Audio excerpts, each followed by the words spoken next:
Alors aujourd'hui sur Scooter Station, nous essayons une nouveauté Peugeot, le 3 roues Metropolis 400, un scooter qui vient s'installer sur les terres du Piaggio MP3 500 LT. On a les deux véhicules aujourd'hui, mais on ne va pas faire de comparatif parce que le scooter Peugeot est une pré-série.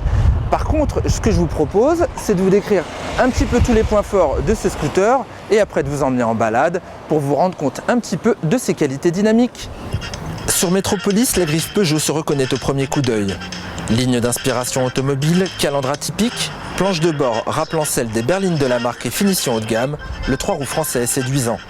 Scooter pratique, il se singularise par son plancher plat, son éclairage diurne à LED placé au centre de son train avant, son démarrage main libre sans clé de contact ou encore son système de freinage couplé, disponible au pied mais également au levier gauche.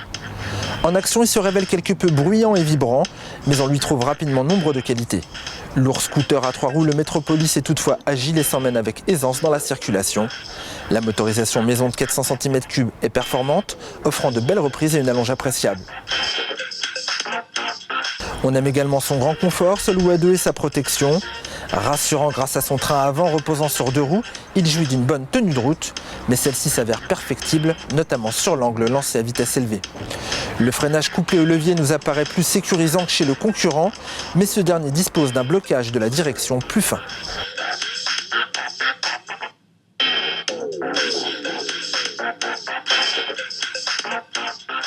Fini notre premier essai du Peugeot Metropolis 400, on bloque les roues, on met le frein de parking en appuyant juste sur ce petit bouton, j'éteins. Et avant de vous quitter, je voudrais vous parler un petit peu des aspects pratiques de ce scooter. Il dispose d'une ouverture de selle et derrière, on peut mettre le casque intégral. Ça, c'est assez bien vu. On trouve la même chose chez la concurrence. En revanche, on ne trouve pas de repose-pied comme ça éclipsable, d'une belle largeur. On ne trouve pas non plus ce petit vide-poche dans le tablier. On a un autre espace ici à gauche. On a un plancher plat qui est vraiment très pratique, pas du tout gênant. Du coup, on peut même mettre le pied comme ça sous la pédale.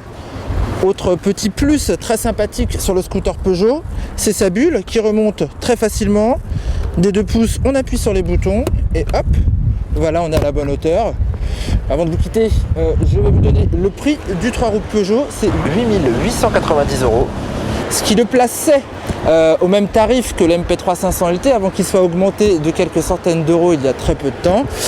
Voilà, quant à la disponibilité, noir, blanc et aussi coloris un peu plus sportif, le coloris RS, et vous le trouvez dès à présent dans les concessions. Pour tout savoir, tout connaître sur notre essai dynamique du 3 roues Peugeot, je vous invite à lire tous nos commentaires, notre test complet sur scooterstation.com. À très bientôt.